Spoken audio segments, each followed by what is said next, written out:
ஒன்பது கோளும் ஒன்றாய் காண அங்கு கற்பகம் என்னும் கடவுளின் மெய்யில் ஒன்பது கோளும் ஒன்றாய் காண அங்கு கற்பகம் என்னும் கடவுளின் மெய்யில் சூரியன் முதலாய் 9 கிரகமும் பலவித குணங்களை கொண்டிருக்கும் எங்கள் கற்பக தருவில் அவை வரும்போது ஒன்றாய் சேர்ந்து பலனளிக்கும்.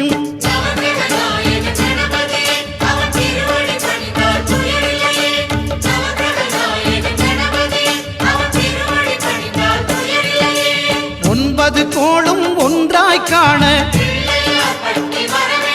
அங்கு கற்பகம் என்னும் கடவுளின் மெய்யில்